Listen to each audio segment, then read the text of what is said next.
Michael Jackson hits the town, his bride stays behind. Minister under fire over Army aid plan for Aborigines, and 2 league competitions certain as the ARL court bid fails. From National 9 News, this is Nightline with Jim Whaley. Good evening. Michael Jackson went to the movies in Sydney tonight, the world premiere of his film Ghosts. He was accompanied by a large entourage, but was without his new wife, Debbie Rowe, who's expecting his child. She married Jackson after last night's concert, but tonight stayed out of sight. Fiona Pye has our report. Tonight, the newlywed Michael Jackson had a night off singing. He went to the world premiere of his new mini-feature film, Ghosts. Despite speculation that his 38-year-old bride would be on public show at last, the singer went solo. Earlier on day 1 of his honeymoon, Michael Jackson left his wife behind to commune with another love of his life, animals. Michael? Patting the koala, please. The masked musician spent about an hour today at the Taronga Park Zoo. Despite confirmation of Jackson's marriage to 6 months pregnant Debbie Rowe, little more is known other than the wedding took place in Jackson's presidential suite shortly after midnight after his first Australian concert last night. Look, I'm really happy for Michael. I think it's a fantastic thing for him to have done. Apparently he's really happy. That's all I can say. Jackson has denied a tabloid newspaper report that the couple used artificial insemination and that Rowe, a nurse and longtime friend of Jackson, was paid $500,000 to carry the baby. As the world was discussing the marriage today, New York Post, the bride of Jackelstein. fans' tears were flowing outside Jackson's hotel in Sydney. I don't see the point of living anymore.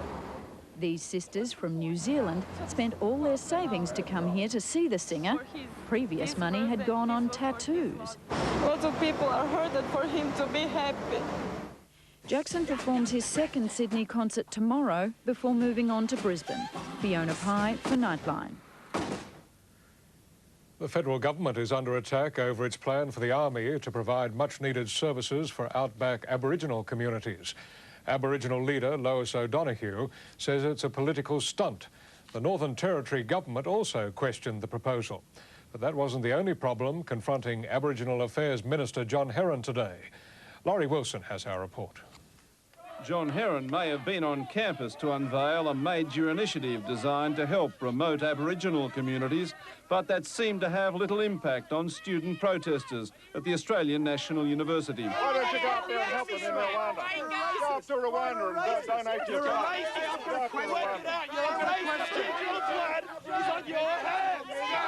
Senator Herron, no doubt, was hoping for a somewhat better reception to his plan to use the Army in a pilot program to provide Aborigines living in remote parts of Australia with water and sewerage. This program is about cooperation and about Australians helping Australians in the true spirit of reconciliation. But that spirit was notably lacking as Aboriginal groups and others attacked the proposal. It's a white fella's solution. It's not up to the Army to be providing a second-rate service just because it's Aboriginal people.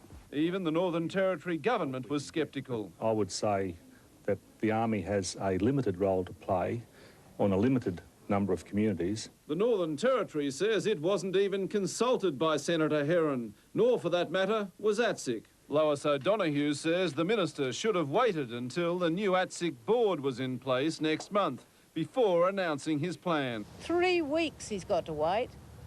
Aboriginal people. And he hasn't seen fit to wait 3 weeks to consult them. Laurie Wilson reporting for Nightline. There was an angry confrontation in Perth today when police were called in to evict an Aboriginal family from their home. Homes West, the state's housing authority, said the house in the eastern suburb of Bassendean was a mess. Police were called when a bailiff couldn't get past protesters. Officers broke in and removed family members while the locks were changed. Housing officials say the rent was being paid, but the building was badly neglected. 4 people have died in 2 separate plane crashes today in New South Wales. At Bungendore in the state's south, 3 people were incinerated when their single-engine Cessna crashed and burst into flames after being hit by strong winds. Ambulance crews who reached the crash site were held back by the blaze.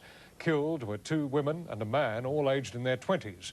Meanwhile, a man aged in his 50s died when his crop duster crashed near Armidale in the state's north. Most people tend to take the safety of their workplace for granted. But with some jobs, as well as the daily grind, comes constant danger.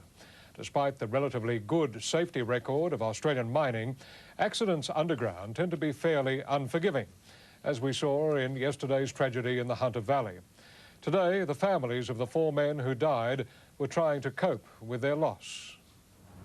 For the families of the dead today, grief and disbelief mixed with anger and frustration. Lynette Batterham lost her husband of 14 years. I'm quite devastated. I feel a lot of frustration. There's a lot of questions to be answered. Eddie Batterham, 48, 19-year-old Damon Murray, Mark Kaiser, 30, and 36-year-old John Hunter perished when they hit an old mine shaft filled with gas and water. It's just a terrible, terrible thing that's happened that shouldn't have happened. The 4 have been working from midnight to dawn. All knew the dangers. Damon wanted to be a coal miner. Damon died a young man, but he died a man. The teenager's father is a miner. Damon finished training just weeks ago. A qualified mine rescue worker, John Hunter, lived for the industry and the sport of baseball. John, he was a man that loved life. Mr. Hunter is confident an inquiry will find out what went wrong. Oh, we'll definitely find out why. There's not a problem. The system will run and it'll come out in the long run.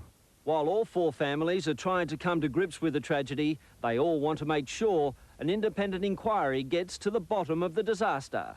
Eddie was a good man. He was a very fair, gentle, kind person, a very hard worker. He was just the best. Simon Boda for Nightline.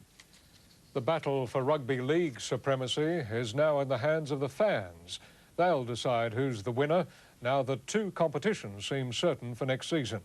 The High Court today denied the ARL a final avenue of appeal against News Limited's Super League.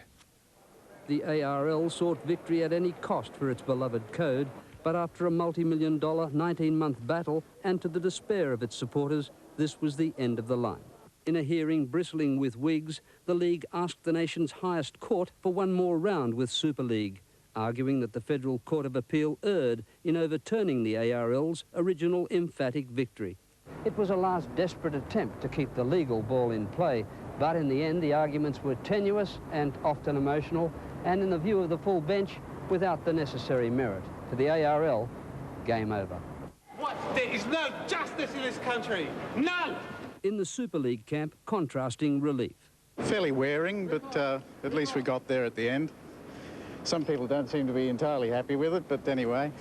It's a people's game. It belongs to us. It belongs to all Australians, not Rupert Murdoch. We'll get on with the game now and the battle will be on the field. The ARL's got the best competition and I think the public will see that next year. While the decision clears the last hurdle for Super League and the rebel clubs, the league says fans will vote with their feet. In the meantime, it says it remains committed to the ideal of a single competition. John Collis for Nightline. After the break, conman Peter Foster sent to jail and the big winners at the AFI Awards.